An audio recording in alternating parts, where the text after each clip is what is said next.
We're live. We're live. What do you know? We're live. There we go again. Welcome to Monday night's Tilton Talk show, brought to you by Sports Radio Birmingham. In the studio tonight with Mr. Chris Brown. Good evening. And Mr. Chris Pugh. Good evening. And my good self. And we'll be joined shortly by the legend that is Joe Gallagher. Joe will be in about 25 minutes' time. Okay, so quite a disastrous weekend, really. 3-0 loss, players not showing up, etc., etc., etc. Bad day at the office, do you think? Yeah, exactly that. The worst performance of the season, I think. I think that was probably worse than Burton. It's a funny one because you think Donaldson had a chance in the first half, about 15 minutes in, 1-on-1, 4 yards out, and the keeper makes a save. If that goes in, it's a completely different game. It might just settle us down and we get into our stride. But we never did. We never really looked like doing anything. We were sloppy in possession, not aggressive enough. Not much intent. But as bad as we were, Barnsley were decent. Barnsley did all the things that we didn't. Barnsley were aggressive. They got into good areas in attacking positions. They got the ball forward quickly, and they looked good. The passing was sharp and crisp and neat, and they were everything we weren't on the day. And I thought 1-0 was, we were pretty lucky to be only 1-0 with about 10 minutes left. And you think if we can nick it, then we've got out of jail here. But they go on and. But then you could look at Liverpool over the weekend, couldn't you? So. Well, but the Championship results summed it all up. Absolutely, yeah. Reading were on a similar run to us, and they go to Fulham and lose 5-0. And I know we were at home, so it's almost you're not expected to capitulate like we did, and play so poorly like we did at home. But these are the results these are the things that happen in the Championship. It's not ideal, but we're not Real Madrid. We're not We're not going to be unbeaten at the start of December, and we've still only lost 5 games or 6 games, I think. So, but the way social media goes, you'd think like we were. But I saw comments saying it's the worst I've ever seen, the worst performance I've ever seen from Blues. No. We've seen Blues get beat against Kidderminster in the cup, haven't we, Chris? It was bad. It was a bad performance. It happens, though, doesn't it? It was terrible. I can't give anybody any credit from the game. We sat here last week waxing lyrical about Shotton and Morrison, and Shotton was at fault. Lost his man for both of the first two goals. It happens. It's going to happen as the season goes on. There's 46 games in a season. We're not going to lose. We're not going to go unbeaten until the end of the season. No. These are the things that are going to happen. And as bad as it was, we haven't lost that much ground. Reading lost. Brighton didn't win, and a few teams up the top end. I know Leeds obviously won, but these things are going to happen, and teams are going to drop unexpected points. And if we're considering Barnsley at home as we should be getting 3 points and we don't get it, then but teams are going to have that as well. Other teams are going to have those fixtures as well. Comes from. Yep, I totally agree. Anyway, but it was bad. It was bad, yeah. You can't, just sweep it under the carpet. It was bad, and hopefully Rowett will be into them this week, because we can't. If we're going to be like that, 3 of them the weekend, then we're going to get stuff. Yeah. Before we head long into the show tonight, just like to pay respects to the Watford fan who sadly lost his life at the West Bromwich Albion game on Saturday, and also to the West Bromwich Albion supporter who sadly had a heart attack in the stands during the course of the match. Hope you get well soon. And to the other gentlemen, well, obviously, everybody from connected to and with Birmingham City, I'm sure, send our condolences. These things happen in football from time to time. Always sad. And the other thing I've got to do is say a very happy birthday to Sharon's son, Lance Corporal Barry Buxton. It's his birthday today. He would have been 34 years old. Obviously, as most of you know, got killed in the war out there in Afghanistan. And a gentleman wrote a comment, and I know it's nothing to do generally with Blues, but it was so nice for this man just to write these few lines this morning. I'd just like to read them out, if that's at all possible. His name's Jarrah Bray, and he's written a book called 46 Miles. Now, the 46 miles were the 46 miles between the repatriation at RAF Lynham and the coroner's office at Oxford, which was the final route. And he's written this book about repatriating soldiers through there. And he's written, as a former sapper myself, I read so much about your son the day we escorted him home. Then earlier in the year I met a friend of his out here in Cyprus who was at a presentation I gave. It's sometimes difficult to express into words what people say when they talk of comrades who have passed away. But please believe me when I tell you this, he talked of an icon, a legend. I could tell he saw your son clearly as he spoke. That's why I know so many will never forget your son, and from one who never met him, I salute him with so much respect. Jarrah Brown, thanks for those kind words this morning, very nice. Never easy days, these ones, but they're ones that you just got to get through, hey. Right, on to footballing matters then. Yes, so we're just going to have to write that one off. There's nothing. That's all we can do. There's no point. From a fan's perspective, there's no point dwelling on it. No. You know, because, like you say, you can't look at it. You can't really look at that game and take positives from it, you know, because like you said, so many of the players just had a really bad off day. They had stinkers, you know. Too many of them did, and that's why we looked as bad as we did. You know, obviously Rowett's job and the coach's jobs are to make sure that doesn't happen again. But from the fans' perspective, you know, there's no point dwelling on it really. I think you've just got to wipe your hands of it and say it's a horrendous day at the office. Yeah. We deserved exactly what we got, and we got it. Yeah, we did. Yeah, we got spanked. Yeah. Ironically, we play Newcastle away next week, and we've just drawn Newcastle in the cup. Terrible draw. Yeah, for Newcastle. Terrible for Newcastle. No, it's just a horrible draw, isn't it? Well, the last thing you want is another championship. Yeah, well, yeah, but at least that's a decent. You know, a decent day for them to go to a Premier League club. Like, you know, I've not been for a while.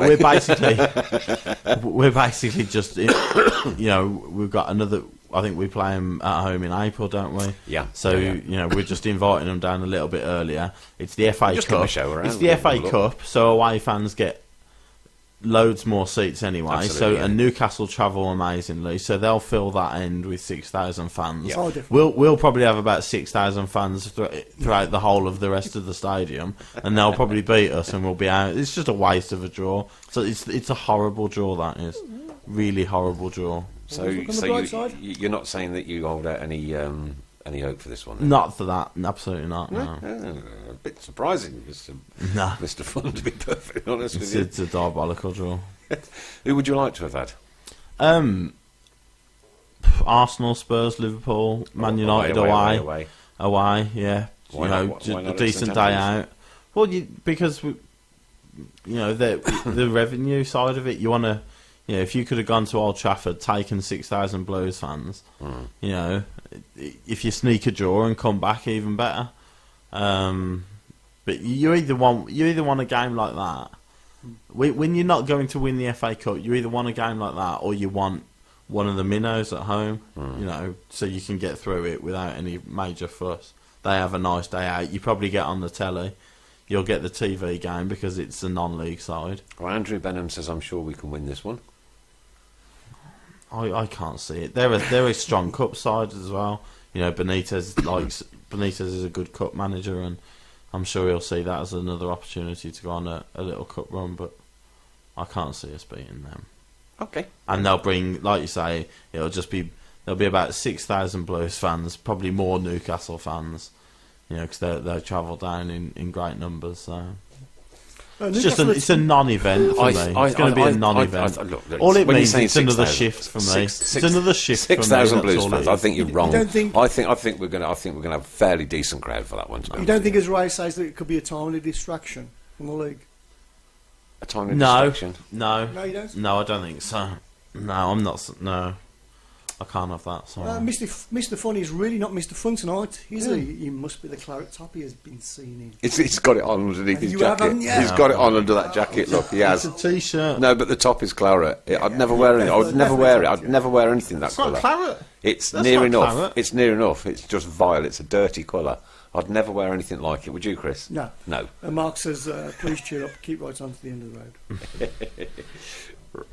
Any news from the ladies this week then before Joe comes in? We'll try and get through the normal things that we get through pretty quickly. All quiet really. I think the development side won again yesterday. I think they're second in the league at the moment.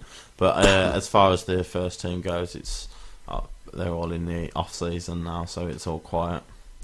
Nothing transfer rumour wise that I've heard. Blues for All, Chris. Believe they're on. Hopefully, fingers crossed, on course for a potentially an award tonight. I'm waiting now just to see. Bated breath. With bated breath. Bit of bated breath. Hopefully that they'll pick something up there. So we'll keep you in touch with that. Yeah, hopefully somebody in the chat box could keep us.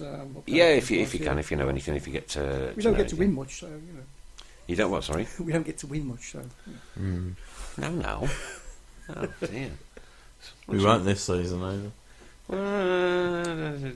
Hate that. Dennis has called for a 6-program ban for wearing claret. Oh, right. Okay. Fair enough. Yeah. Well, you implement the laws if that's the way it is. Or we could just dock in just the wages that we don't pay. Tell me where to put my appeal in, sir, and I'll be fine. Absolutely brilliant. So after that, then Barnsley is Ipswich at home. Yeah, Ipswich, and then Brighton. So within the space of 4 days, it's 2 home games. Like obviously Newcastle next week, but then the space of 4 days, it's 2 home games. So you're not giving us anything against Newcastle away then? This week? Yes. No. Nothing whatsoever. No, I know they got 2 men sent off, which is always a bonus. They'll be suspended for our game, and I just think the fact that they've lost the last 2 games, and that they're showing a bit more fight, and I think they'll want to put it right against us and in front of a packed crowd. But what about the fact that we've just lost this last game? Yeah, well, there's a lot of impetus on us to put in a performance as well after the Barnsley game, but. Just for me, I can't see anything getting. I think Newcastle will be too strong. Just about 100 tickets left this morning, so I hear on Facebook. So I'm sure they'll go, and it will be another Blues away day sellout again, which is always good. Always good because we will take a good away following with us. Ladies and gents, I'd like to introduce to you our special guest tonight. He's just arrived at the studio. Welcome to the one and only legend that is Mr. Joe Gallagher. Joe. How you doing, sir? Nice to have you with us. Your very first time on the Tilton Talk show, Joe? Yes, I think so. Yes. Yeah. I've spoken to lots and lots of radio people before, and I think it's my first. But this is a show completely and utterly dedicated to Birmingham City. Yes. We do diverse sometimes, and occasionally. Usually on it's a Rooney. When I've got something to or say, if he's got one on it, you know what I mean. So, but predominantly, it's the only show on the planet actually dedicated to Birmingham City Football Club, and we do this every single Monday night, and we're very, very glad and very proud to have you as part of it. Thank you very much for coming. Fantastic. Genuinely appreciate it. And I do know that if my dad was still alive now, this would be one of his proudest moments, seeing me having a chat to you, because you were one of his favourite players. Fantastic. I had the joy of him taking me to my first game, and you played in that first game. So there you go. Very good. Long time ago. 1970 something. I won't say how long ago. What are you doing with yourself nowadays, my friend? Well, for the last 20, coming up to 22 years, I work at Jaguar Land Rover, which is fairly local, and very good company, fantastic, giving me a decent life, and just long may it carry on, and thoroughly enjoyable. Marvellous. Born in Liverpool, so you haven't quite lost the accent yet? No. Well, I was up in Liverpool last weekend, and I go up to see. I have 5 sisters up there, 2 brothers. My dad passed away about 10 years ago, and we go and see my mum, and things are good, they're all healthy, and so that's why I don't lose my accent, because I visit Liverpool very often. You never do though, do you? Well, I mean, once you've lived where you've lived and grown up where you've grown up, that's it, you've got it for life. That's it, yeah, that's right. People quite often, because I live quite away from it, like you Toxteth away, so... Yes. They all think I talk funny. Yeah, you never lose your... Blues from 1970 to 72 in the youth, and then 72 right through till 82, so you spent a good 10 years of your senior career there. Yes, well, I joined Birmingham City in 1970. First off then, because you you were attached to Liverpool before that, and Yes, no, yes. You were with Born Liverpool. and bred in Liverpool, but nothing to do with Liverpool to do with Football Liverpool Club. Football No, Club. No, no. pick that up. I wish. No. Are you a Liverpool supporter then? Liverpool supporter. As a schoolboy, obviously used to play for my school team, and then I was lucky enough to be able to play for Liverpool schoolboys. That's perhaps where I'm going from. Yes, Yeah. yes, and left school at 15, and always the whole family, we've always supported Liverpool, and I think that's where it Are there any black must people in come the family from. that strayed over the road, like? No, I I no, have a brother who has, no, and, no, he's not spoken no, too much. You know? no. No, we're all Reds through and through, and it's been a fantastic football club. Liverpool has. It's on the up again at the minute. Well, Yes, Well, apart from this weekend. they've hit. Sorry. This weekend they slipped up again. Just like the Blues did, to be perfectly yeah, honest with you. well, yeah. We were having a debate earlier, and it happens from time to time. You know, these things happen. It's football. Well, yes, I was going to talk to somebody today in work, one of the managers, regarding Birmingham have slipped up. They've had a bit of a howler because I've seen them play. I went down last weekend, the weekend before, against Bristol City, and it's my first visit down there this season. And I was pleasantly surprised that they were absolutely fantastic. The goalkeeper was fantastic, brilliant, and the back four was solid, very good, very strong, and midfield. Again, they was biting into the tackle, getting stuck into Bristol City. So I was pleasantly surprised regarding having seen them for every home game for the last 14 years, and not seeing them for them first 2 or 3 months of the season. So I was looking forward to seeing what changes there'd be. I knew there was no drastic changes regarding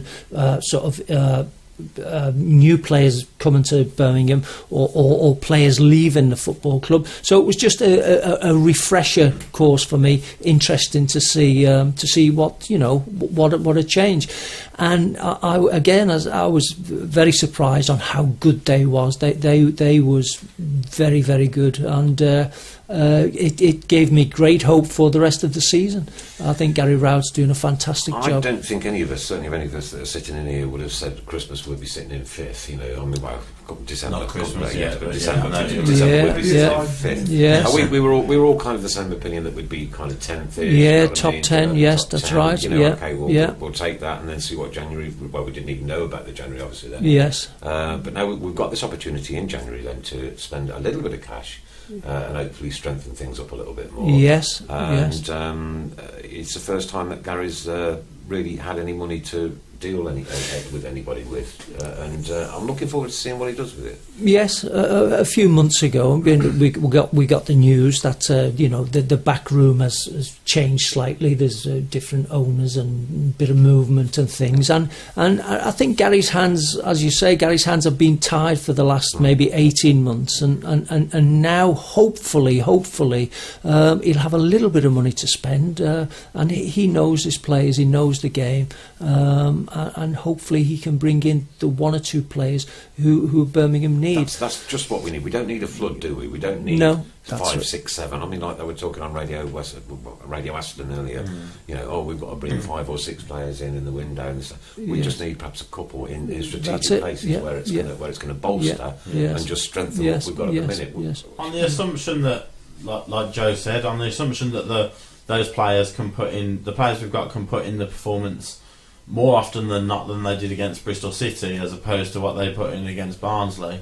You think we were 7 unbeaten before Barnsley, so if we can keep going until the end of the season with that, with the majority of the players putting in a decent performance, then you're right. I don't think there is any need at all for mass changes. Just 1 or 2 in a couple of areas where we can freshen it up when we are getting 3 games in a week and things like that. You see, as real supporters, we have no expectation to win the league. Absolutely true. Yeah. No, absolutely. Right, no. So we're in a fantastic position, far better than what we assumed we would be. Let's just see what we can do to nudge it on perhaps a little bit more. Absolutely, and these blips like we had Saturday, sorry guys, they're going to happen from time Yeah. to time. That's Absolutely. That's the fact. Yeah. Did you have a howler? Once or twice, yeah. What's the biggest one you had? Once or twice. Best howler you had? Oh dear me. I don't want to The start best- off on well, a negative note. we are one of the. It's just that social media's got its meltdown about the weekend. So. Yes. I remember a game at St Andrews, mid 70s, possibly early, maybe 74, 75. We played at home, and I can't remember whether it was Newcastle or it was Arsenal, but the centre forward who I had to mark was Malcolm MacDonald, and who was a big name. A year or two before, he'd scored 5 goals against Greece at Wembley, but international, he was a fantastic centre forward. And I personally thought I had a bit of a howler, an absolute nightmare. I thought it's when a defender comes up against a player, you know you're going to mark him, you know he's got a big name, he's a big international player, and you really want to do well against him, you know, because that sort of tests you out as to how good you are, so to speak. And I think I had a bit of a howler, yes. And Malcolm, thankfully, he never scored 5 goals against me or against Birmingham City, but he had a very good game. I had a bit of a howler, and it was one game that I was pretty much embarrassed about playing. I was pretty shocking, really. So, as we said earlier, we just write this week No and doubt on to the next one. Yeah, no doubt you're exceptional the week after. Yeah. Well, hopefully, yes. Hopefully, I can't really remember, but hopefully, yes. Oh dear, those heady days. We have actually got something in common, you and I, Jay, but you don't realise. Yeah. We both played football with Kenny Burns. Oh, Ken, yeah. That's my only claim to fame. No, I use that far too many times. Yes, he is. Okay, some things coming on the shout box now. Here you go. Wow, Big Joe Gallagher, famous player, my dear old Nan's favourite player. And what was the highlight of your career, Joe? The highlight of my career? Apart from appearing here tonight, of course. Of course, yes. Yes, well, playing for the England B side was probably the tip of the highest I ever got. It was a great pleasure. It was at St Andrews. It was against Australia, and there was some good players who played for England at the time. Who was on that side? Can you remember? Dennis Mortimer was in it. Never heard of him. No, yes, Dennis Mortimer. He would have to. I would have to take a few minutes to pick them out, but there was a good side.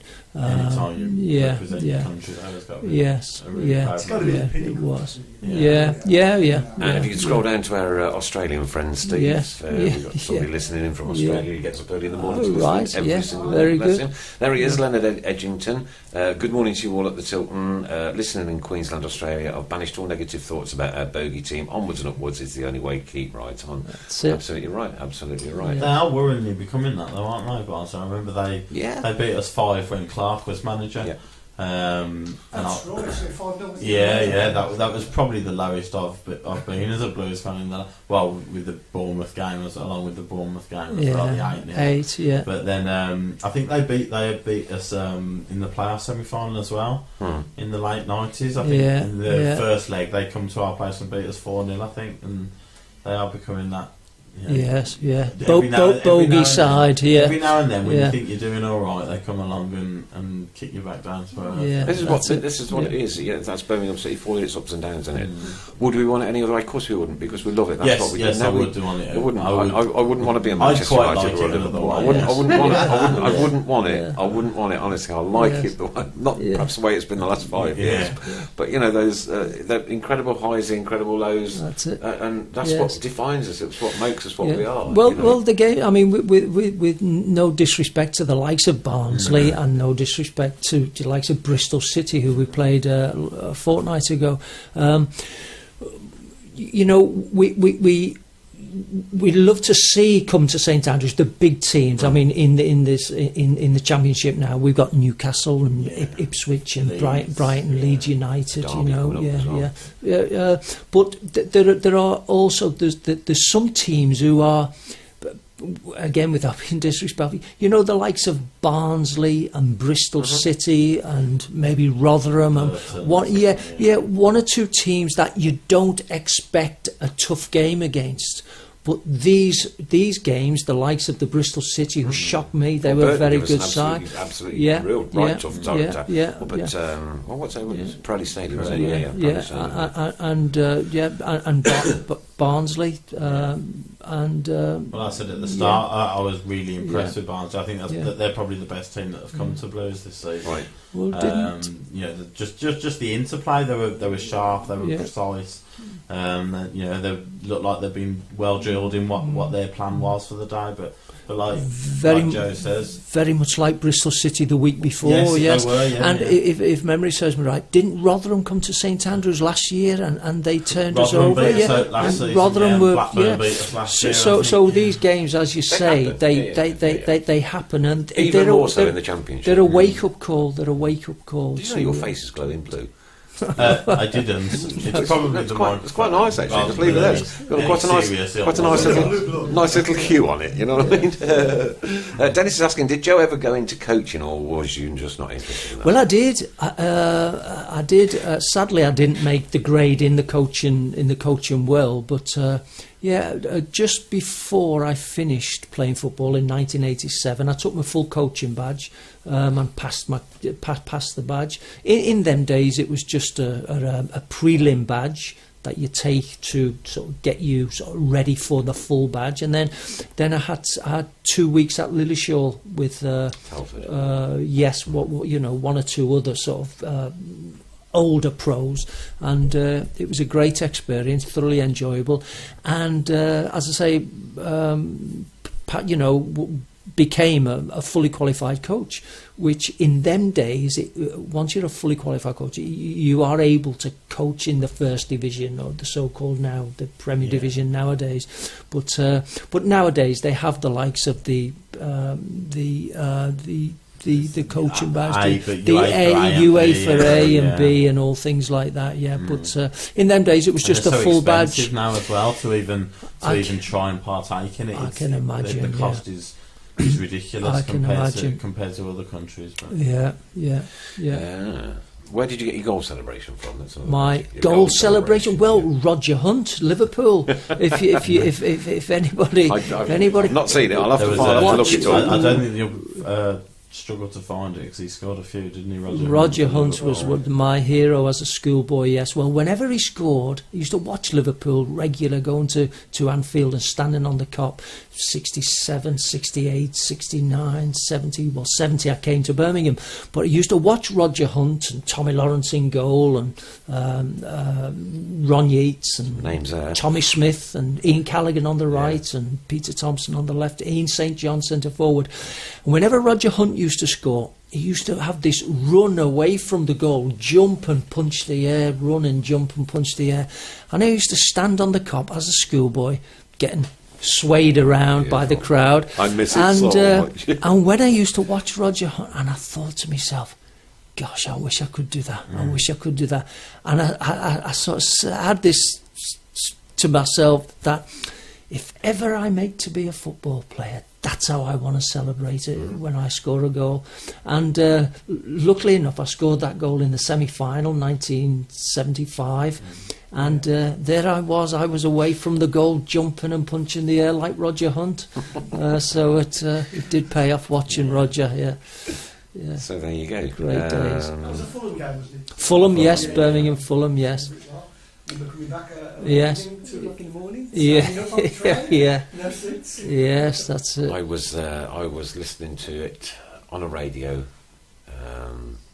outside my house in Hampton Street in Warwick.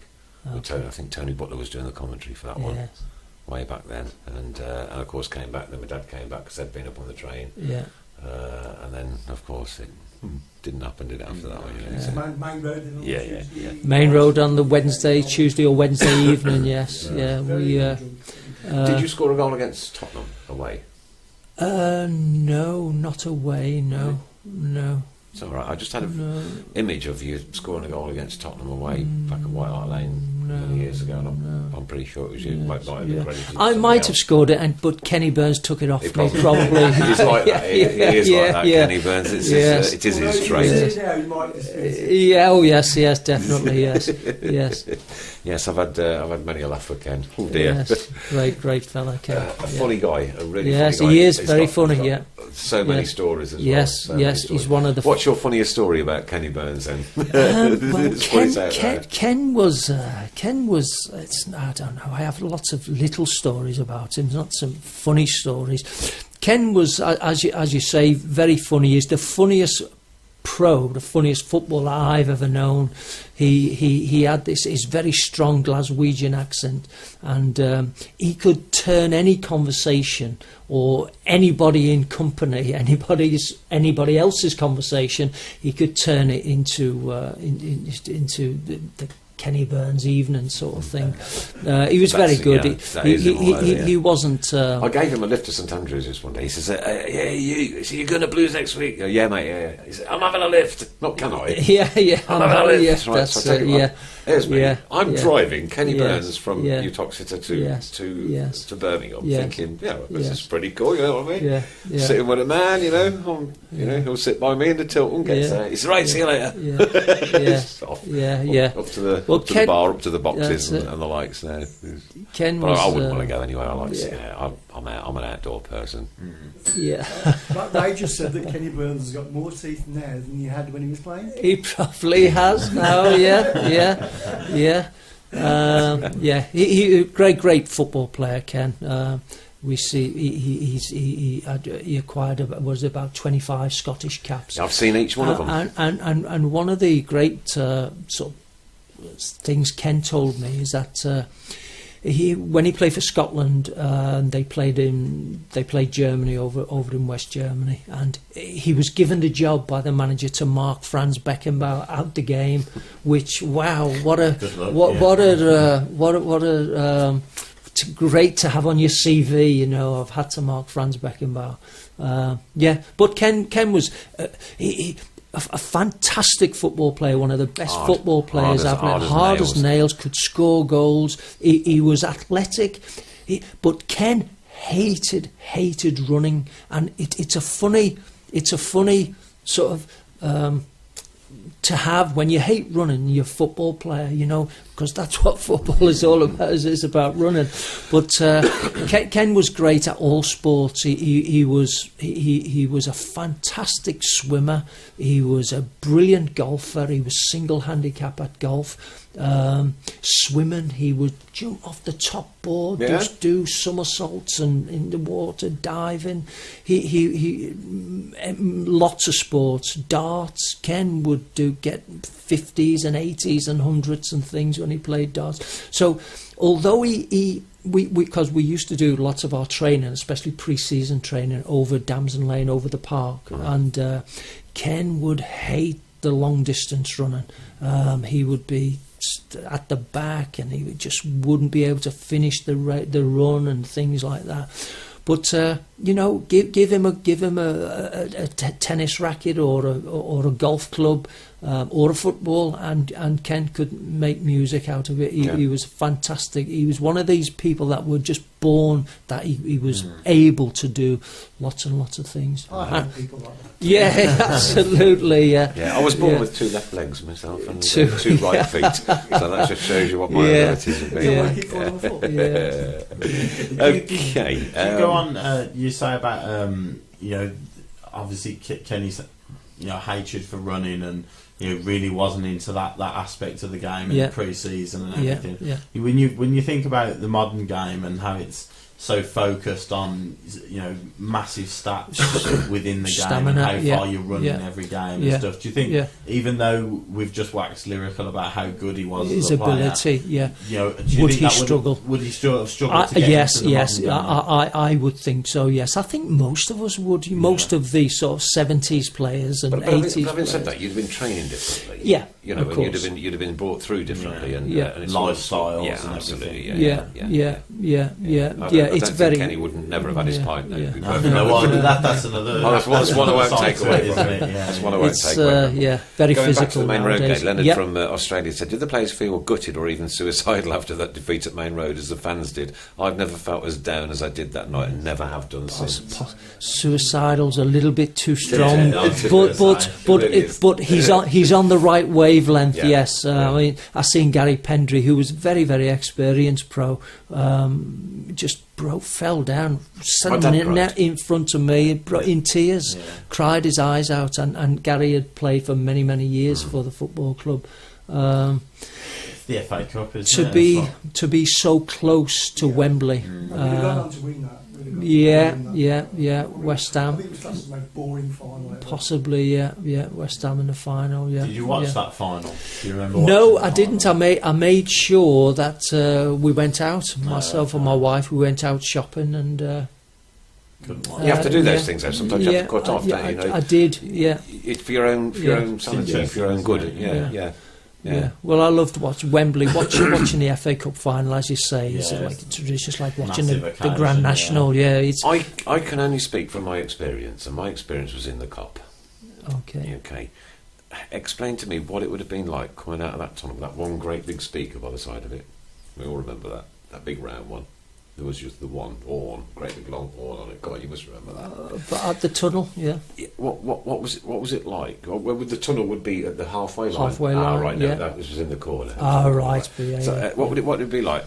Because it was a long walk all the way around there, coming down and coming out of that, and seeing that Cop in front. I think it's the second steepest embankment in the country. Man City's was the first, ours was the second, Right. and you know it was just a wall of noise back in the 70s. Yes. It was just one Yeah. incredible place, and I'm genuinely so honoured to have those, and you don't have it, right? And to have that in my memory Yeah. is just thrilling. The Tingling, noise yes. from that Cop Yes. was just amazing. It was awesome. Yeah, As a player fantastic. coming out of that tunnel and seeing Yeah. it, Yeah. because Yeah. I mean, people would be waving Yeah. scarves more than they'd have scarves tied around the Yes. wrists. That was the fashion Yes. back then. Yeah. But did you not know that? Yeah. No, I wasn't aware. No. Did you have one, Chris? Oh, yeah. Yeah, I had one on Yes. each When arm. you checked Oxford bags, Silk Yeah. scarves tied on your arm, walking Yeah. up the Coventry Road, mate. You know what I mean? Those were the But days. to come out as a player, Yeah. did it ever sort of affect you in any positive or negative kind of way? Positive, definitely positive. Yeah, it's absolutely positive. The noise, the deafening sound. And no, these youngsters now, Yeah. I just so Yeah. wish they could Yeah. experience just 10 minutes of it. Yes. Because Yes. it was Yes. just incredible. Yes. Like constant.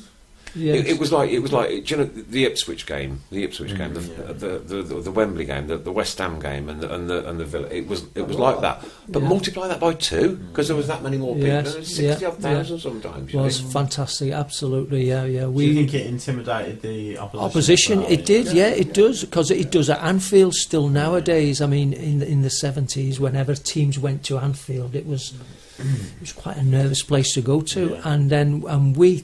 Thankfully, gratefully, we made St Andrews pretty much, a cauldron type place for opposition to go. It was more like a, I don't know, like, a smelting iron. You know what I mean? Yes, Like, yeah. it was just a tinderbox. Yes, It was incredible. Yeah. I don't condone because I never Yes. got involved in any of the violence that ever went on. No. Not ever. No. Haven't never done. I'm not into that. Yes. For me, it was all about the noise and the passion and the Saturday. You Yes. worked all week. Yes. Well, I was a kid at school back then. Yes. It's just, and then I'd left school, and I used to do 3 paper rounds a day just so I Really? could get enough money to go to the Blues Yeah. on a weekend. Yeah. And then when I joined the army, I used to stay in while all the lads went out, and I'd iron everybody's kit for £3 a For week. the extra monies. Extra yeah. money, Yeah. so yeah. Saturday I was off. Yeah. Wherever Blues Yeah. were playing, I'd Yeah. be in there. Yeah. And, Why didn't you just ask the newsagent for a pay rise? Should have gone on strike. We're talking the 70s. It was Yeah, quite a yeah. lot of money Yeah. back then. You know Three what I mean? jobs. Yeah, 3 paper Wow. rounds. 3 Yeah. paper rounds. Yeah. Yeah. And Fantastic. if anybody was yeah. ill, then I'd just take theirs. I'd Do go around with 2 theirs, sacks yeah. on my back. Yeah. Yeah, I can have a burger this yeah. week. Yes, yeah. Go to the reserve games. Yeah, that's Well, it. that's Yeah. as it was. That's that's Yeah, how it we was, used to do yeah, it back then. I mean, I'm one of 9 kids. Money wasn't available, Yeah, so yeah. if you wanted it, you had to go out Yeah, and get your own. yeah, So yeah. there you are. It was uplifting. It was a joy. It was fantastic to know that noise was there, the crowd was there, the movement. It just carried you away with it. It was fantastic. Yeah, very, very good. Did you ever have the privilege to stand in the Cop and watch a game? I did once. Yeah, Yes, yeah. I did once. Yeah, Beautiful. and it was And whenever they sung Superboy or Trevor Francis, I was joining in and I was leading it on. Great days, fantastic days. Yeah. And again, we'll never get it back because time's moved on and Yes. seating's in and The and seatings, one thing and another. And yeah. even if they bring back what they call safe standing now, it won't. I mean, it won't replace what we had. It won't. Yeah. It won't. And even back in the 90s when my son was born, Yes, 3 years old, sat on my shoulders, still up there with an hour on me. yeah. Never got injured. I know things have happened, and we've had to move on, but Yes, some great times, some just amazing memories. yes, Amazing memories. yeah. Very good. Yeah, Every time I go to St Andrews Yes. now, I look down, always Yes. walk into where the burger bar is on the top of the Tilton. And before I do anything else, I go to Yes. the corner of the Tilton Cob yes, and just have a quick look down Yes. where my dad used to take me. yes. With And, the steel stamping something behind the supporters. Yeah. Wasn't there a steel, a big stamping? Oh, a press place. Yes, Press, there was, it was, pressing the metal. Yeah. Because sometimes you get that. On the Yeah, side, like that's where it. they're chucking Yeah, out bits yeah, of steel and whatnot. yeah. Times have changed and grounds have changed, and I mean, it looks apart from obviously the main stand, which is it's got to go at some junction, I dare say, but Yes. it does look smart. It looks lovely. You walk in and it's bling. yes, but yeah. You walk in Yeah, and look. I at was that thinking old about Cobb this the other day. Oh, it was Saturday when I was at the Barnsley game, and you look at that. You look at the main stand, and it is the one that stands out. And you Yes. think if you could fill it in, then it would be a pretty Superb. decent modern stadium. a superb arena. But then we've just you guys have just spent the last 10-15 minutes thinking about what the ground used to be like, and I'm sure Yep. after a couple of years of that ground being filled in, people will be thinking, wasn't the old main stand, pining for the days of the old main stand and things. I suppose we all pine for what we used to have. Yes. No, because they're in the memory block, and Yes. but I understand and appreciate that we've got to always move forward, and that those 3 parts of St Andrews, they look the business without a doubt. They do look smart. They're very well laid out. Yes. The concourses are well laid out. Everything about it is no more than what I would want as a football supporter. Yes. But then you kind of look to your right and you think, it's at its day. It's got to go at some Yes, junction. yeah, And if I had the money, I'd just say, well, I'll build one. Yeah. Carry on. Yeah. Let's get the- You'll I'd call it- let's get on with them paper. Nick Ford. I'd call it the Four Chris jobs. Pugh stand. The Chris Pugh stand, Yeah. where fun is made. Yeah, Yeah. that sounds good to know. Right, got some questions coming in. Joe, talk us through your transfer to Wolves and then your sacking. Oh dear me. Well, how long have we got? Dear me. 45 minutes. Yeah. During one of the midweeks before the start of the season, I think it all started where Jim Smith called me into his office at the training ground, and said that Wolverhampton Wanderers are interested in signing you. And I said, "Oh right, okay." And I think How did you feel at that time then? it was a bit of a shock, a culture shock type thing. Because you've been with Blues, 10 years at this point? 10, and yeah, you were captain yeah, at 19. Yes, and Jim called me into the office and he said, "You and I have to meet John Barnwell and John Richards at the Holiday Inn in Birmingham." And this was all, I was still in my training kit, this was all a bit of a shock. And I think I must have said something like, why John Richards? Because John Richards was a hero for Wolverhampton. And and Jim said, well, there's going to be a Birmingham City had just sold Keith Birchin, I think, Right. to Norwich, and Jim Smith said, we want John Richards. We're going to try and do a swap for you for John Richards. And I just had to sort of shrug my shoulders and agree to him. He was the manager. He wanted John Richards, and he wanted me to go to Wolverhampton. So that evening we met up at the Holiday Inn in Birmingham, and I sat with John Barnwell one side of the at the Holiday Inn. In them days there was a swimming pool and a little bar, and myself and John Barnwell sat at one end of the sort of room, the swimming pool, and Jim Smith and John Richards sat the other end of the swimming pool. And John Barnwell said to me, you know, we do want you. We'll make you captain of the team. And he said, we don't really care what they are talking about, sort of thing, or how their deal goes. We're not bothered with that. We just want you to join Wolverhampton. So he said, so, and he asked me what do you want, just like as in salary. What? Yeah. And for a few, all the sort of months leading up to that, just total. I used to room with Colin Todd, and Colin was very experienced regarding the transfer movements and things, and I was pretty much inexperienced. I really didn't know. And Colin said, ask for this, ask for that, demand this, demand that, ask for this, ask for that, get yourself a car, get yourself solicitors' fees, get yourself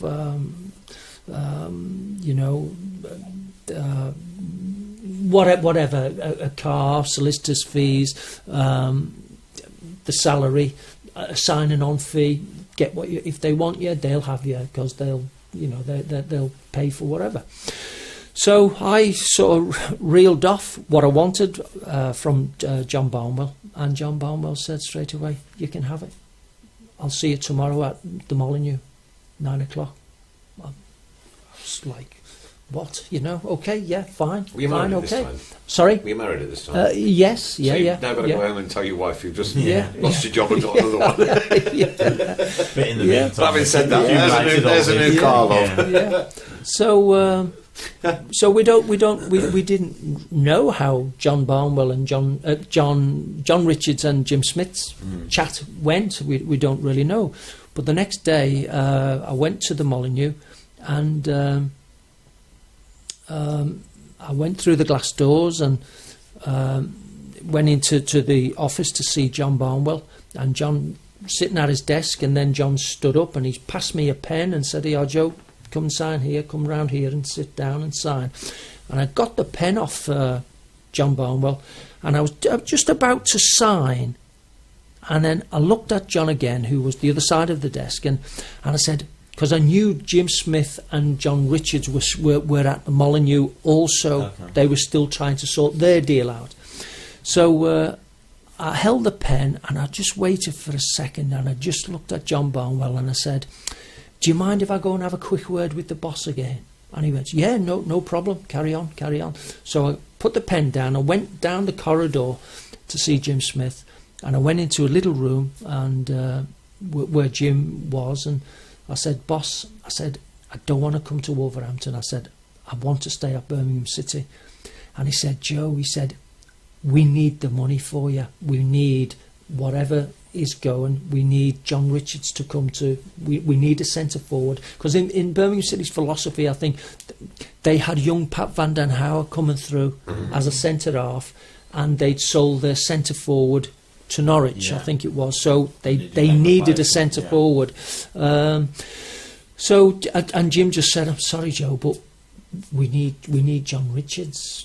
So you've got to come here, really. So I just went, okay, fine. And with that, I walked back up the corridor, thinking, well, yeah, Birmingham City don't want me now. So I went in and just signed, and that really was the meat of what it was all about.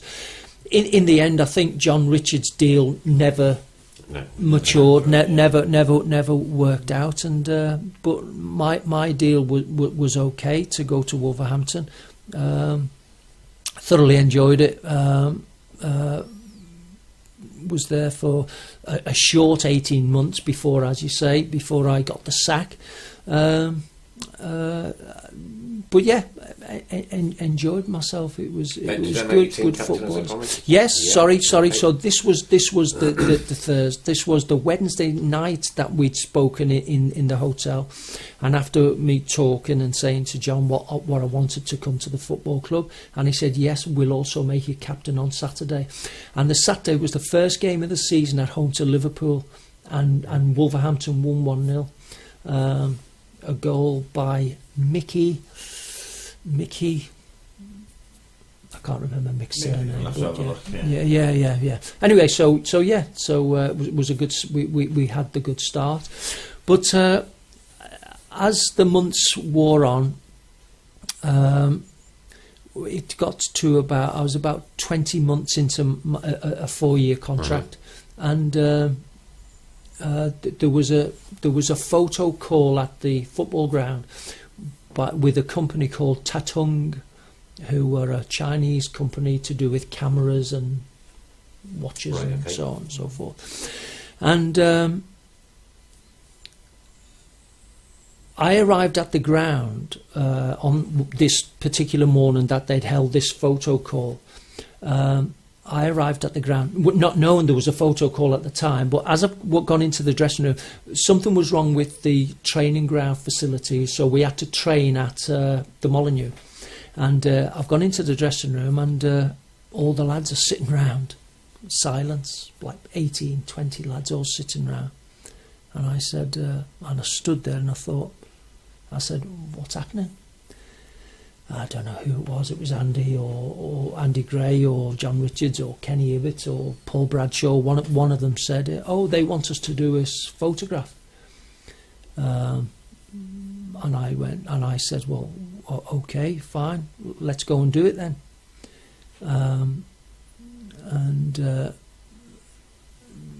One of the lads said, "Well, we want something off them." And I said, "Well, what do you want off them?" And they said, "Well, we don't want lots and lots of money. We just want a little token, a camera token, or a little token of some, thanks very much for the photograph sort of thing."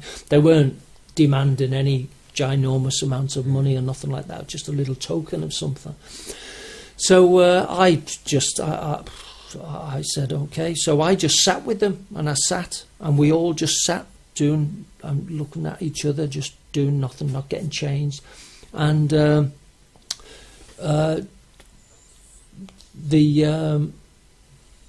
Dugan came in, and Derek was the sort of acting chairman at the time, and Derek went round each player individually and really had a go at them, from the goalkeeper Paul Bradshaw to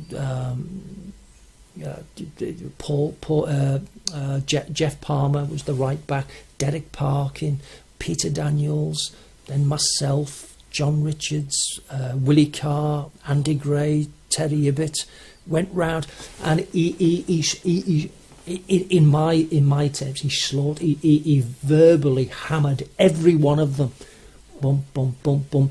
When he came to me, he skipped right past me, and he went to the next one, Pete Daniels and Kenny Ibbott, and he hammered everybody else. So he hammered each player individually, and it come down to the young players, John Humphreys and Wayne Clark.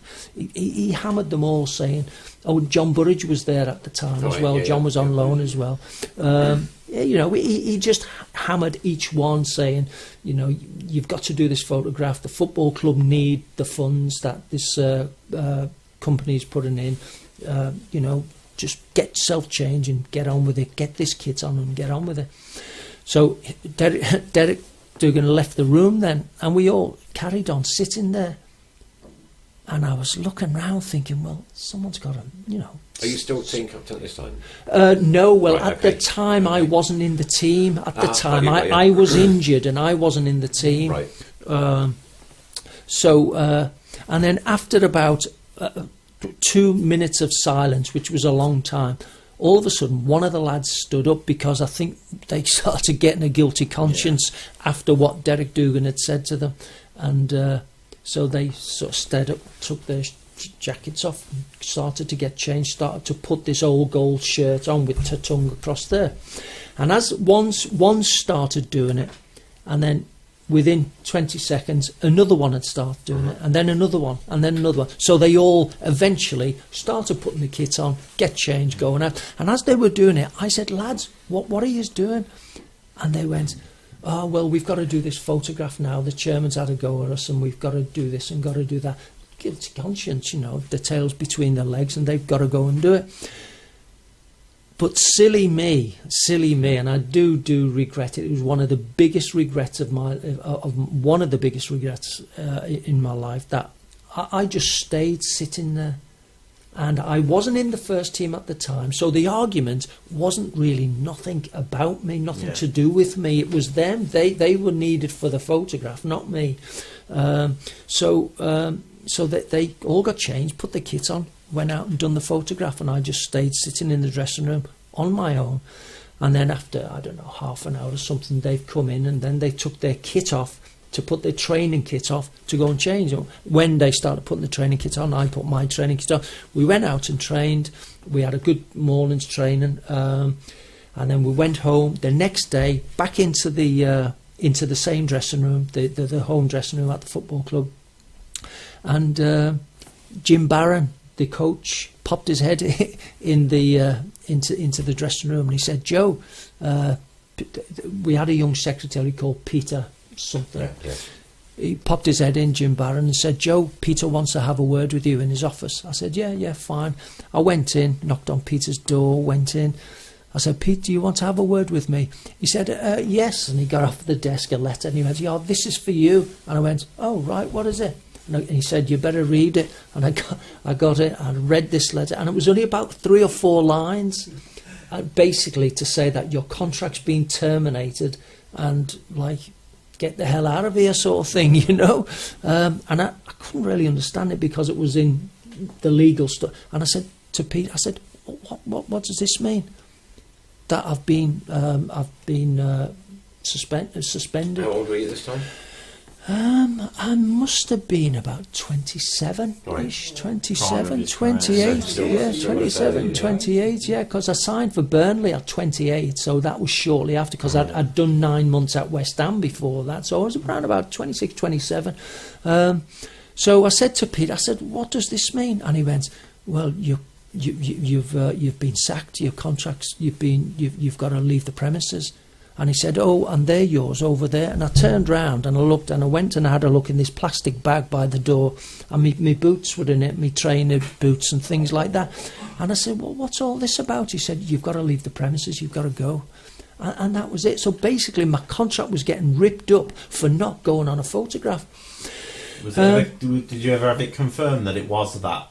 You know, did you ever speak to anybody within the club that explained it, or was it just your assumption? No, that was it? I from that when I spoke to Peter, he said your contract's been terminated, and then I went down to see the sort of the older, experienced secretary. Oh no, I went down to see the manager, who was Graham Hawkins, and I went in, popped my head in their little training room, in their dressing room, and I said, "They've just told me I've been sacked. I've got to leave the premises." They went, you know, they must have known something about it.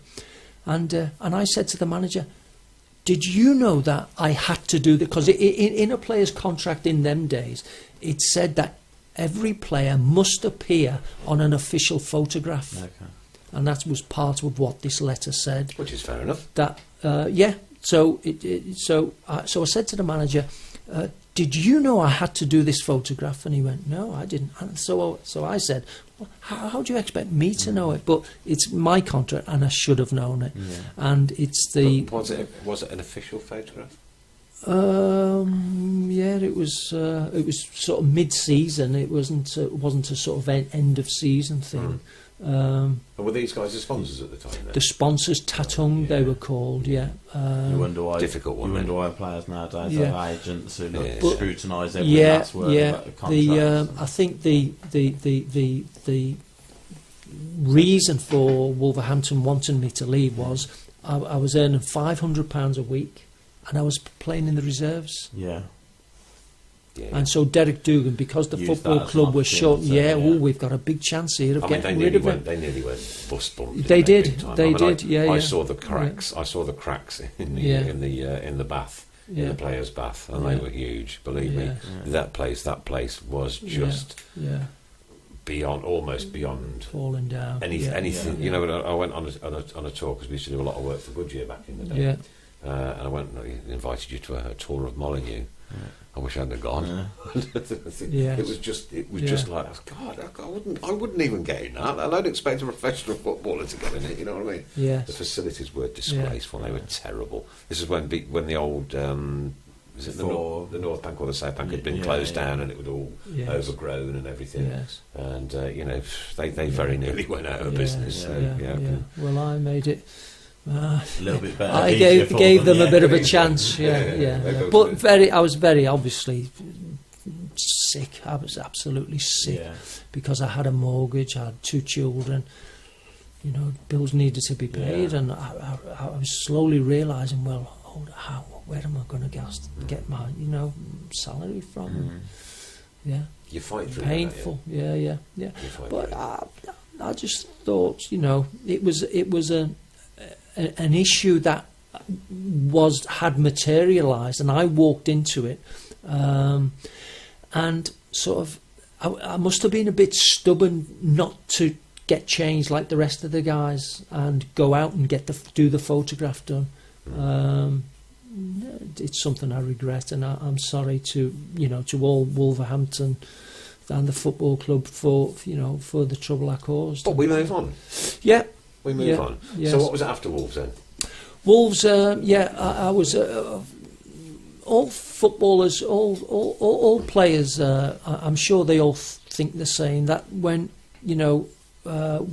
something like that happened to me, I thought to myself, well, somebody will come and sign me. Yeah. Somebody will come I'll and get sign me. somewhere else, I wasn't being big-headed or nothing, but I just thought, I was confident that somebody will come and want to sign me. Yeah. But the weeks rolled on, the days rolled on. It got to about a fortnight later. Then I received a phone call from John Lyle down at West Ham. And I answered the phone. He said, "Hello, is that Joe? This is John Lyle." And I thought it was one of the lads taking the mickey. And I went, "Oh yeah, come on, who is it? Who is it?" And he went, "No, it's John Lyle. It's John Lyle." I said, "Oh, okay." I said, "Hello." He said, "I've heard you've had a bit of trouble over at Wolverhampton. We'd like you to come and sign for West Ham. Can I come up and see you?"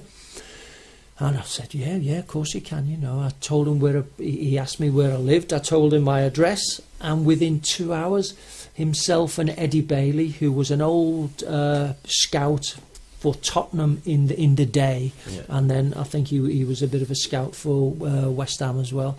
Within 2 hours, they were both on my doorstep.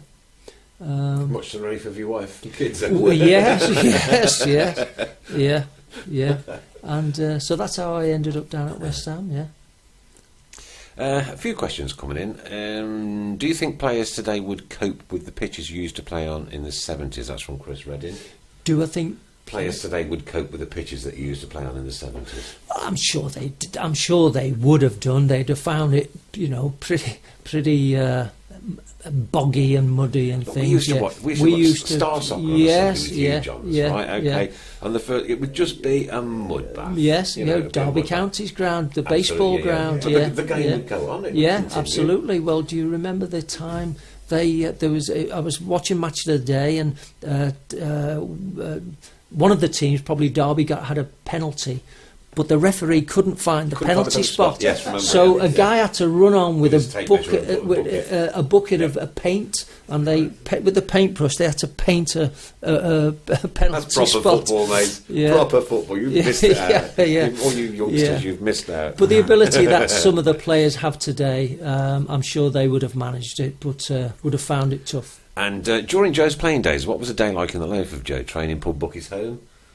Or was it training pub bookies home? Or weren't you one of those kind of Pub bookies home. training first, pub second? Oh bookies right, third, home fourth? okay, yeah. Training, pub, bookies, and then home. Wow, yeah. Was that it, or was you more disciplined than yeah, that? probably take out the home. Yeah, like it.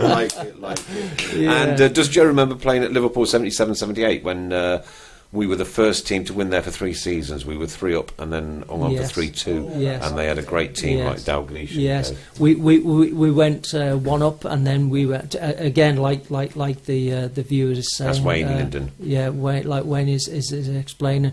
We went 1 up at Anfield, and we thought, well, most teams who went to Anfield expected to get turned over. Yes, very much so.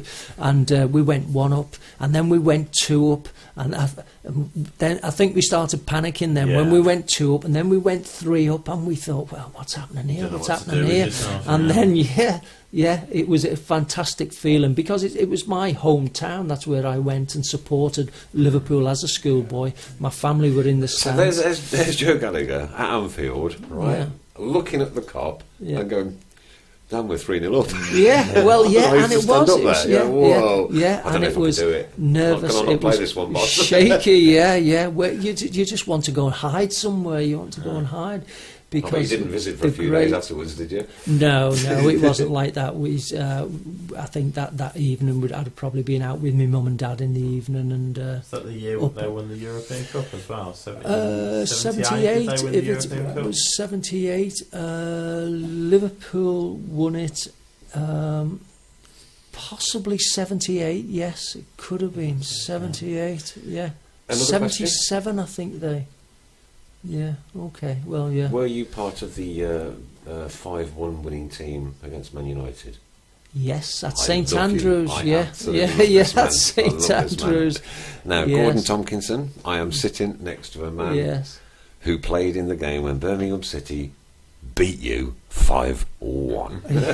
Yes. He's a Man United fan. Great from back days. home, so, Yeah. Good days. Yeah. What a yeah. pleasure. What a pleasure that Yes. was. I was at the Tilton Yes. for that one. Yes. And our routine on a Saturday morning was get up, pint of milk, get the bus from Warwick to Leamington, straight into the cafe, full English breakfast, straight into the pub. You know, it's a party hard Yeah. back in We'd- those Yes. days. didn't Super you? glue had just come out. We'd have Yeah. super glue coins all over our faces and stupid things like this. Like, then we'd get the train from Leamington into Bordsley Green, under the bridge where the Clements Arms is Yeah. or was. Yeah. Get off there and into the Clements Arms for a few before we walked up the Coventry Road for the game. Yes. So then the Tilton, and we're going to get absolutely slaughtered today. No point coming. No, oh, come on, it's a day out. It's a day out. And we got 5-1. I couldn't believe it. One of the Yes, As a greatest, it was, Liverpool one of fan, the- that must yeah. have been pretty sweet Was as yeah. well. Yeah. one of the Fantastic, greatest, yeah. one of my greatest moments Yes. at St Andrews in the Yeah. old, certainly in the old Yeah. St Andrews anyway. Yeah. So Yeah. I'm sitting with a ledge. Yes. Actually, you're sitting with a Yeah. ledge because I was there too. Yeah, right, yeah. And Yeah, you could hear me and I top could team, hear you. yeah. I think Joe had a bit more to do with the result than you did. Frank. Yeah, great days, great result. But again, to see the Tilton, like I Yeah. say, because they used to move us round. It would be one year you'd be in the Cop, next year you'd be in the Tilton, Oh, like right. where they decide to put the away supporters and this, that, and the other. But to see the Tilton like that and 5-1 against Man United, Yes, yeah. just amazing. Top team they had, yeah. Yeah, absolutely. Martin Buchan and Brian Greenough, yeah. Good side. Lou Macari, yeah. Well, it's just you mentioned that Wolves game, the when you won 1-0, you beat Liverpool. If it was was it 1981, the first game of the season? Yes, probably. So that was 82, 81 I haven't or got the 82. goal scorer for Wolves, but it was Bruce Grobbelaar's debut. Okay, yeah. And Mark Lawrenson's dear. Mark debut Lawrence, as well. yes, it was. That was the game then. Yes. Yeah, 81 and just was looking it? at that Yeah. front line, Kenny Dalglish, Craig Johnson came Yes. on as well to make Yeah. his debut as well. Yes. Kenny Dalglish played Yeah. Souness, Thompson, Yeah. Lawrenson, Hansen. Yes. Not a bad line. Yeah, good side. Puny Yeah, do yeah. research. Oh, yeah. Great, Yeah. isn't Does he he? have to arise? As well? No, he can come back next week. No, I'm on week 1 of my 6-week back for next week. He's on YTS at the minute, anyway. Yeah. We had a great youth in the early 70s, a youth team in the early 70s, which Joe was part of with Trevor Kenny, etc. Remember the first leg at St Andrews in the FA Youth semi-final against Villa. What a massive crowd for a youth team came. That was Kevin Skidmore. Well, that game actually, I thought it was the chap he was going to mention about the. I think the round earlier would have been Tottenham. We played Tottenham, Yeah. and Tottenham had Graham Souness in the side as well. Steve Perryman, I think, was injured at the time, so Steve Perryman never played. But yes, and we won 4-0. Birmingham City, myself, Trevor, Steve Phillips, Steve Bryant, Paul Cooper in goal, Kenny Burns. Yeah, and we beat Tottenham 4-0, which was a great score. And the Villa game, actually, I got knocked out. I had a head injury. Somebody, I don't know, I really can't remember any of the match at all. I don't know whether it was a clash of heads or I've got kicked in the head or something's happened and I've got knocked out and got carried off. And I woke up in East Birmingham Hospital. Mm-hmm. Yeah. So that's the only thing I remember about the Aston Villa game. Dean Williams says, hello, Big Joe. There you go. My earliest match I can remember was Blues Liverpool, when the supporters used to be together. I remember beer bottles passing my ear, I think. I think we drew one each. Can't remember the year, though. That was from Adrian Harris. And good to hear from Big Joe. Keep right on from Mandy Irvin. We get around about between 13 and 20,000 people watching and or listening each week now. Yeah, that's fantastic. It's grown considerably. Certainly this year, we've had the guest lineup this year has been absolutely incredible. So we're absolutely genuinely honoured for you to be a part of it. My pleasure. I don't know where the last where the No, time it's go. I crazy, want to isn't stay it? here Yeah. all night long. I don't want to go home. Yeah, I know. Yeah. Ray says, I think Man United had beaten us the previous season 5-1. Do you remember that? I don't. I remember our win. It's funny that. Yeah. What, at St Andrews or I don't know. at No, I Old don't Trafford, know. maybe. Don't know. Yeah. Can you say, Joe, we've been advertising this show for probably about 5 or 6 days now. Okay. And look, the love for Joe Gallagher from Absolutely. Blues fans is just incredible. Yeah. It really is. Yeah. It's such an Very good. admiration for Yeah. Joe. Yeah. Yes. I had 11. I keep saying fantastic. I can't explain enough what a joy and what a great experience the 11 years was at St Andrews. The whole backroom staff, the secretary Alan Instone, the chief scout Don Dorman, the Ray Devy, the old kit man, used to drive the minibus to Elmdon, and we'd empty the skips with the boots and the first team kit and things like that. It was just a dream, an absolute dream. I mean, we look at young athletes now and the Olympics and what they can go on and do and things like that. But I have my own little world of what I seen and who I met, and it really was something that all schoolboy, all lads who want to play football, was the perfect dream for me. I mean, my brother was a better football player than I was, but my brother... It takes a lot to say. Yeah, Footballer.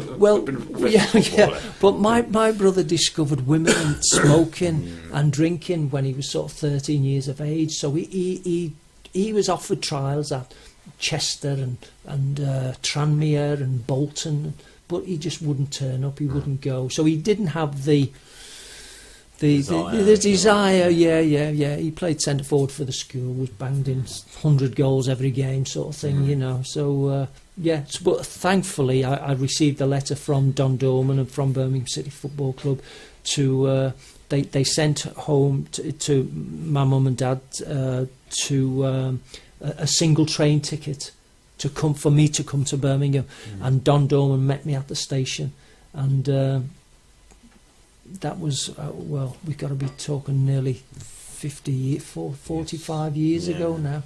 So as a Liverpool supporter, back in the 60s, What experience of Birmingham did you have then? Not at the club, if you like. None. So because it was really there was you no. were really going into a whole new absolutely, world when you joined. Yeah. There was no. Brought up in the back streets of Liverpool, internet then and mobile phones was pretty just starting off. Yeah, so I knew nothing about.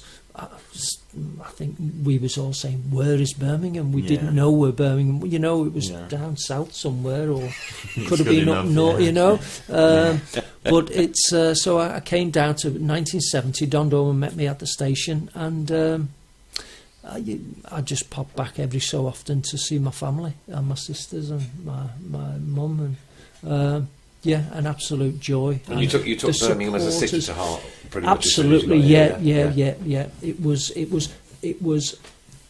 It's funny.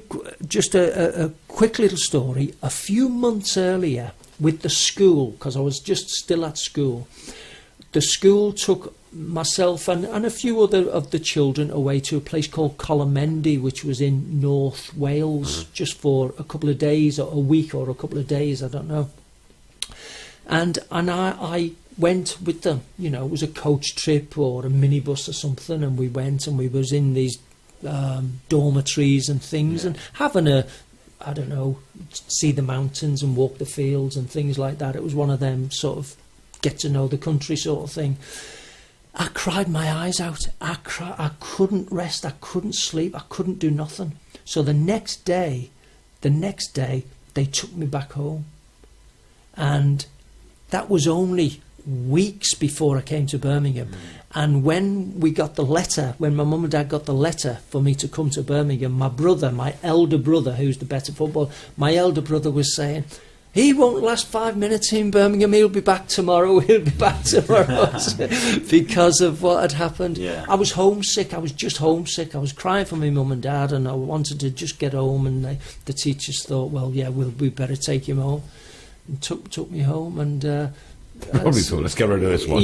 Go on, get gone. So for me to come and months later, came to Birmingham, and but I'm sorry, Chris. But if you looked, I mean, in and around St Andrews at that time, it was a disgraceful place to be. I mean, the housing estate on up the Coventry Road was.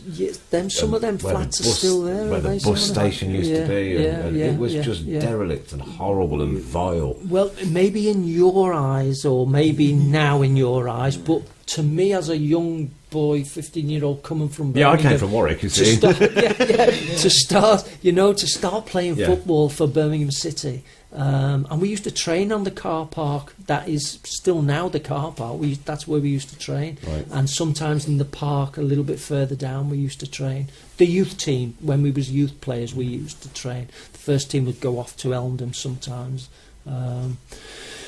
So it was all just a great. I just see all greatness in them days, the early 70s, because it was unique the start of my dream. The Magnificent Seven. Tell us about that one.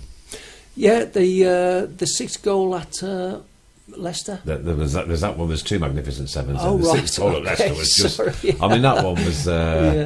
Who won the TR7 at the end? Kenny Burns scored the Kenny Burns the sixth goal. Well, strangely enough, the fifth goal, because a gentleman had put up this car TR7 to whoever scores the sixth goal in, not thinking that Birmingham City would ever score 6 goals, and then it was only a few weeks later that we went to Leicester, and we beat Leicester 6-1. In old Filbert Street.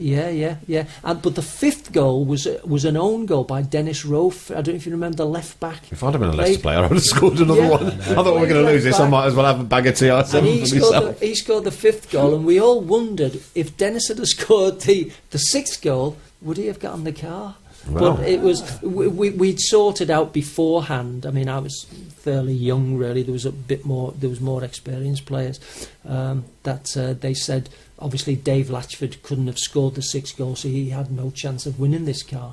So, but it was decided that whatever we get, it's to be sort of sold, and we'll just share the monies out, whatever it came to. So Kenny never got to drive it then? No. Brilliant. Brilliant. And then, yes, go on. Adrian Harris has just said, you look well for your age, Joe. Oh, right, can he see me? Is he? Oh, he is didn't say that about me, I see. No, Yeah. I'm talking about you. Yeah. Oh, well, that's very kind of him. He must have a good television. Yeah. Glenn says, Joe, you're a blues legend. Didn't they name a McDonald's meal after you? Yes. Come on. Yeah. No. I don't know what he means by that. Well, isn't there a calf called Joe's Food or something? No No, idea. nothing to do with me. No. Nothing to do with me.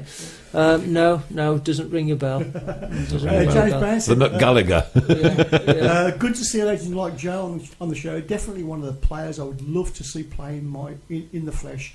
My dad always mentions the great man's talent. And do you know that's and I can assure you from my point of view as well. Like every conversation when I used to have conversations with my dad, your name would always crop up. Really, and I genuinely mean that. And he's passed away, I think 4 years ago, nearly now. And remember Joe Gallagher, Yeah. Trevor Francis. Yes, like, yeah. Yes, but he was. He always.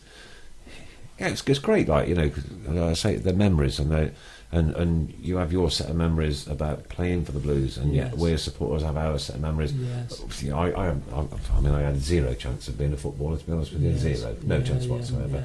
yeah. I You're too was busy working. I was probably hunchbacked after all them paper rounds, but I was probably the worst sportsman at school. Really? I made that category, yes, quite proudly. Congratulations. Some of us have to do it. Some of us have to be the Yes. bottom, Chris. Yeah. That was just me. I couldn't do it. Yeah. I couldn't do it. It Yeah. wasn't for me. Yeah. So there you go. But Very good. for like I said earlier, to have him mention you so many times, and for me to be sat here next to you, I'm actually genuinely, when you feel like you're in awe of somebody, and I haven't felt that on the Tilton Talk show, to be perfectly honest with you. And, What, with me here? Yeah. Well, I was going to come to that. But you didn't bother letting me, so I shan't bother now. Obviously, you were at Blues 72 to 81. So when Trevor come through the ranks, Yes. was it clear for everyone to see that there was something pretty special there? Absolutely. We were apprentices together. Trevor's about 9 months older than me. Oh. And we were apprentices together. Myself, Kenny Burns, Gary Emanuel, as I say, names. Steve Phillips, and Yeah. even in the youth team, because we played Arsenal youth team. Well, we played Aston Villa, we played Tottenham, we went down to Highbury. Even in the youth team games, you could see Trevor was something. He was so quick, fast. The fastest player I've ever seen, I Mentally, think, yeah. was Steve Coppell. Oh, right. In Liverpool schoolboy side. I'm talking on the Liverpool schoolboy side, not when he was a professional, but I played with him for Liverpool schoolboys. Right winger, little, number 7, and he was like a whippet. He was only very tiny, so quick. And when I came to Birmingham, Trevor was very much the same. Very quick, but Trevor had lots of other ingredients in his locker. He could dribble the ball. He could jump high and head the ball. He was strong. I mean, things that we don't look upon Trevor as. He's not well known for, but Trevor was very brave. The one thing we have in football, and I'm sure it still goes on nowadays, that defenders don't really like some strikers coming back to help out in defence. You know, where the manager says you've got to go back and defend, and sometimes defenders don't really want anymore because they're not so much a liability, but they get in the way and things like that. But I love Trevor coming back, because Trevor was good in the air, strong, he was brave, not renowned for them things. He was renowned for having the ball at his feet from the halfway line and doing his magic. So to answer, he even from the early days, from when he was 16, and he was extra special in the youth team. We used to play in the youth team. We used to play teams like Shrewsbury and Coventry, Wolverhampton, Derby, one or two of the other locals. And Trevor was just a joy to play with, to play behind him and watch him doing his... not so much mesmerising. Mesmerising is your Lionel Messi of the day now. But Trevor was just so quick and fast, and he could outthink players much quicker than anybody Precision else. more than Yeah. So it didn't surprise me that he was to get into the first team pretty much still when he was a youth player. He was, I think it was his first game down at Cardiff or Oxford. Remember him playing at Cardiff in one of the early games. 16, yeah. And he was a Superboy, and that was his name, and that's what we'd stand at this occasion when I stood at the Tilton. We were bouncing and jumping, Superboy, and it was all to do with Trevor. And I feel very, very lucky and honoured that I played in the same team as him. No, we don't. We see each other sometimes at the football ground when he makes it. But lovely man, Trevor, great fella. Would love to get him in. I'd do anything I could to try and help you get him in. Please because do. He would be, he would be just a great guy to be with. Lots of rumours and stories about did Trevor and Kenny ever get on and things like that. They totally admired. Bear in mind, I've sat in Kenny's living room and spoke to him about it. All right, good. I think they both had very much mutual agreement with. They admired him. They thought each other was a fantastic player, and they both wanted. That's all it needs. They both wanted to win and to be. And you know the something? best player. I think that extra bit of competition in the team, where you've got a team which is playing together as a team, and you've got those two guys, and they probably were in competition with each other all the time. And to have that, and to I want to score, it's absolutely brilliant. Been plenty of occasions over the years where it's been pretty clear that teammates don't really get on. They won't spend time off the pitch together, but on the pitch that there is that will to win, and a lot less now. I think. They were. With my scenario over white headphones and things like that. I have a pet hate. That's football players turn up with headphones on. We had a debate on it last week. I don't think they're listening to anything. They just don't want to talk to nobody. Exactly where I was coming from last week. I just totally agree with you. Or on the phone. They're only talking to themselves, but they just don't want to talk to anybody. They probably don't socialise with each other outside of being on a coach and having to pretend to play cards while you're going down the street or something. But back in the day, you guys would be in the pubs and lording it up after a 5-1 win against Manchester United. Time has gone. Time has beaten us, Joe. I'm very, very, very sad about that because I could have gone on all night. And I'm sure you could absolutely. Too. I'm sure you could too. Yeah, my pleasure. Sitting in the presence of a legend, Joe Gallagher. Ladies and gentlemen, on the Tilton Talk Show, Chris Pugh, thanks ever so much for being with us this Monday night. Chris Brown, thanks for hitting up my buttons. I do hope you've recorded everything. So many questions coming through. We couldn't get through to them all. Sorry, but when a legend talks, you just let the legend talk. Not enough time, I'm afraid. Let the man talk. Joe Gallagher, ladies and gentlemen, thank you very, very, very much indeed. Thank you. Thank you very much. And thanks for all those brilliant thank you and for amazing having me. memories that My we've pleasure. had, especially me and Olga over there. Well, I remember meeting Joe at Old Trafford when probably about 2003, 2004. 13 years ago. Joe was in with the away fans, and we went with my stepdad. So you still have shorts on then? Yeah, I was a young lad then. And I went with my stepdad. Like you, my stepdad was in awe of meeting him and shaking his hand, and we had a photo. So, yeah. And again, the names that my dad always come out with, you could hear them. There was Pendry. Malcolm Page, Roger Ryan, Joe Gallagher, Trevor Francis, Kenny Burns. You're talking, just amazing memories, and I'm just so glad that I've been a part of it, even though I've not been anywhere near a football pitch. Yeah. I could line it probably. Might not be straight, but I'd line it. There you go. Yeah. Joe, it's been a pleasure. Fantastic, my pleasure. Thank you very much for having me. Joe Gallagher, amazing. Thank you.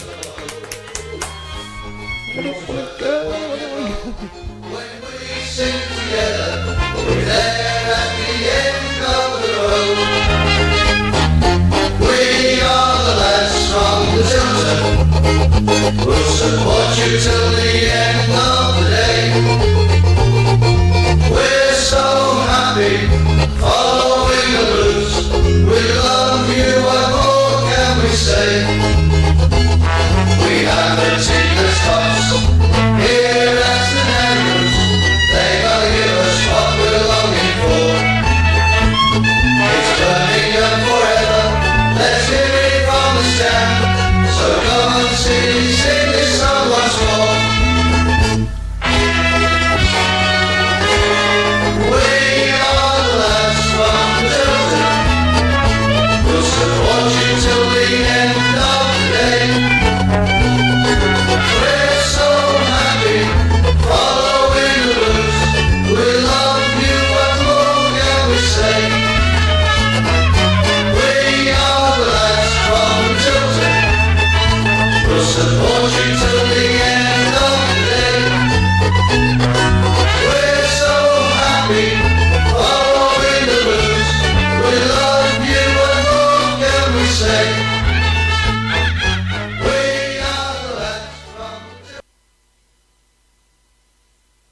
Welcome to Gabby's Biscuit Tin, 10 of my favourite tracks from plays on the Biscuit Ball Show. Sit back and enjoy. RBRadio.com.